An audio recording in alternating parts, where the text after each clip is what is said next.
Good morning, everybody. Orange J here with another weekend update video, and today I'm going to show off my finally finished, fully reincarnated King Bradley in War of the Visions, and I'm going to talk about that journey, what I think about the Transcendent system after now doing it all the way through with the highest level ones, and then I want to talk about kind of the marketing that Honkai Star Rail's doing, and how the future of gaming as like mobile games and console games and PC games all start becoming this weird hybrid MMO experience. I don't know. I'm just going to give some thoughts on all of that, but let's start with King Bradley. Let me show you some stats right here. This is a fully reincarnated guy. 7766 HP, 953 attack. I don't know if the rest of those stats change very much. There's some decks on there. Here's what the bars ended up looking like. I was almost max HP. Attack was a little short. I would have also liked to seen a little bit more AP. I'm technically 4 short there,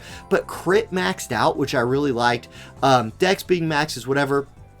Look, I could re-roll this a couple more times and go for like a higher attack bar, but I might lose some HP. I'm fine with these numbers, and I honestly just don't want to do it anymore. There is so much just clicking you have to do to get this done. One of the worst parts of this system is you have to like click, click, wait for it to load, click, click, wait for it to undo and save the stars. Okay, now you can do it again. Click, click. Oh, look, it loads. Okay, yeah, click, click. Let's undo it. Like, the process just needs to be streamlined. I need a slider that tells me with the resources I have, you can do it 46 times. Do you want to do it 46 times, stopping every time you get 3 stars? Yes, I do. And then let it do it. Like, that's a quality of life that needs to happen yesterday before I ever want to go through this process again. It's not fun gameplay. And when I play this game every day, I want to do fun stuff. So that's my first gripe about it. My second one was just the amount of materials it took.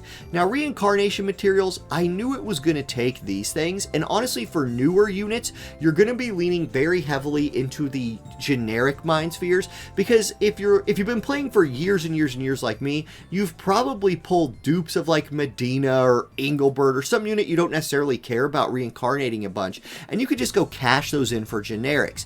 If you're a newer player, you're not going to have enough mind spheres to max reincarnate a unit. Even me, I've only done one. I'm a whale who's played since day one. Bradley's my one and only. So it's not like you're going to run into a bunch of these out there playing. This is extreme specialization territory. So pick a unit you really want and then go that direction.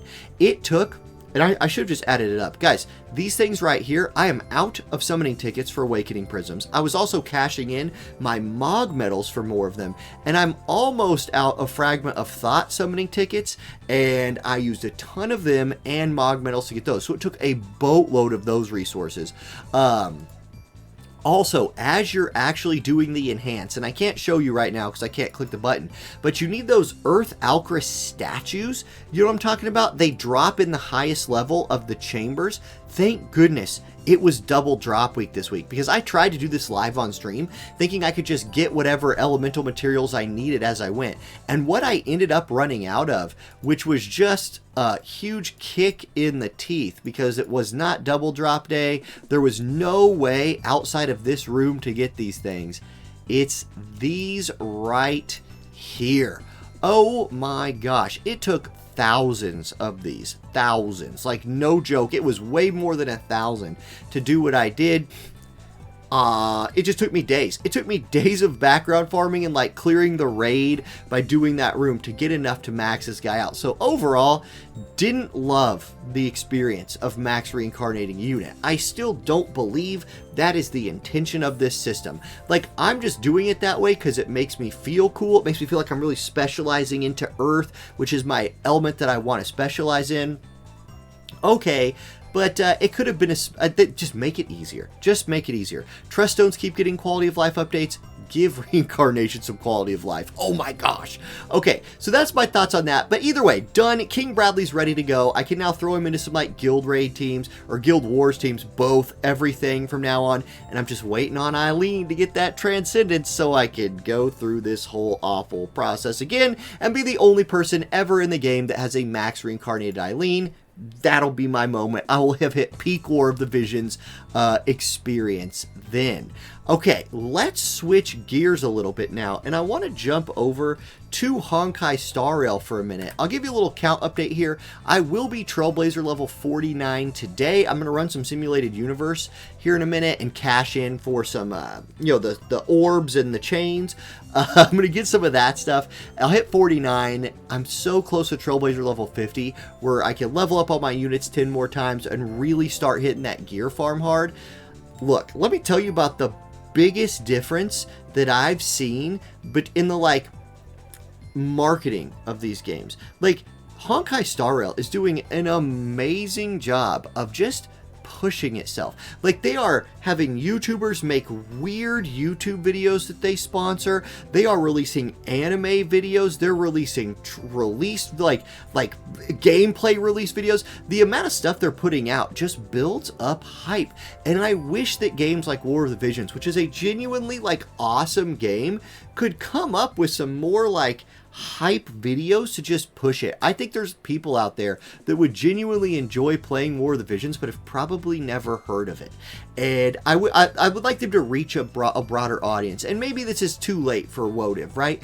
Maybe War of the Visions 2 in 8 years, or FFBE 2 if that's ever a thing, which that would be really awesome if it was. Maybe they could learn a little bit here from the marketing strategy that Honkai Star Rail is doing. I love watching those animated videos that they release for this game because I'm playing the game. The videos are more than just gameplay highlights. It gives depth of backstory to the characters, and that's so cool.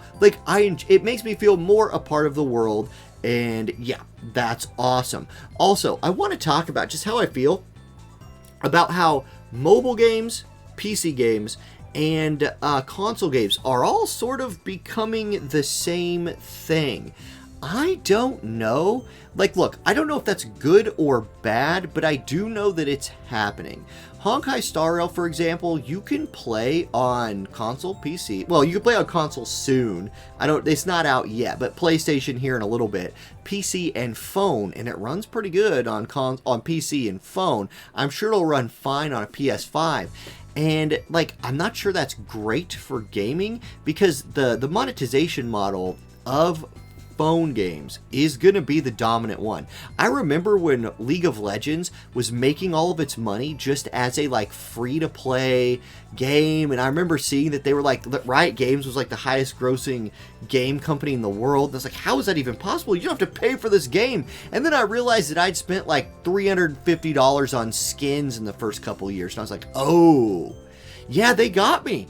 They got me for about what, 6 regular games. And I was man, and at first I felt kind of ripped off. I was oh gosh, maybe I'm stupid. And then I was no, wait, for 2 years, I have consistently played a game, and a regular game, let's say, that you could go to GameStop and buy for $60 to $100, depending on what version you get. What do you get out of that? 50 hours? 60? If it's a long game, like Persona 5, you get huge value with over 100. But even then, you're done.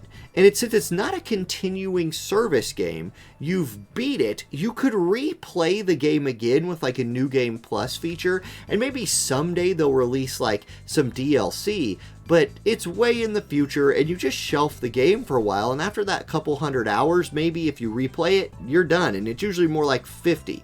I don't hate the idea of games as a service. I know a lot of people are very against it, but as long as the game service has reasonable price points, and the more expensive stuff right now seems to be pulls, especially in Honkai Star Rail, guaranteeing yourself a unit is very expensive, and guaranteeing yourself a maxed out unit is too expensive.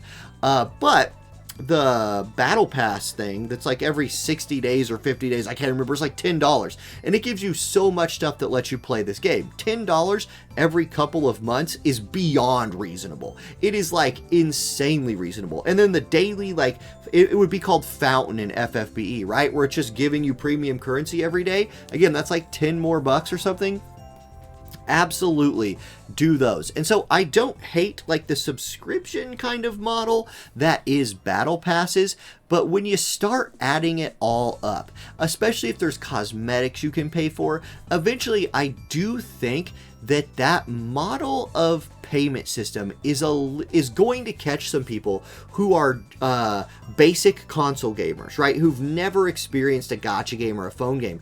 It's going to catch them off guard with how much money they've spent, like League of Legends caught me off guard. And in fact, League definitely helped prepare me for gacha gaming. And before I was a content creator, where I was like, you know, essentially when I spend money on a gacha game, it's an investment because I will make that money back through videos or sponsorships or whatever.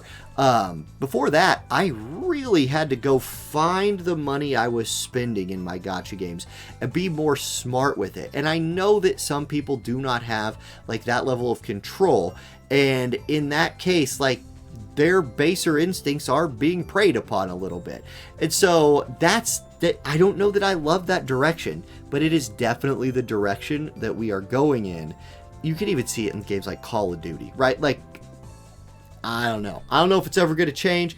I just don't know that, like, the people in our government who could do it, I think they're all so dang old. They don't understand, like, they don't understand that phone games are more than like Snake and freaking Solitaire. And so maybe when their kids someday run up like a $2,500 monthly bill in a like Castle Crushers 5 or something, maybe then they'll take some action and just bring some regulation to the system. But before that, I don't know that it'll happen. So hashtag stay strong, guys. Anyway, those are just some random thoughts I had about all of that. Thank you guys for watching. Yeah, have a great day, everybody. I'll catch you next time. Peace.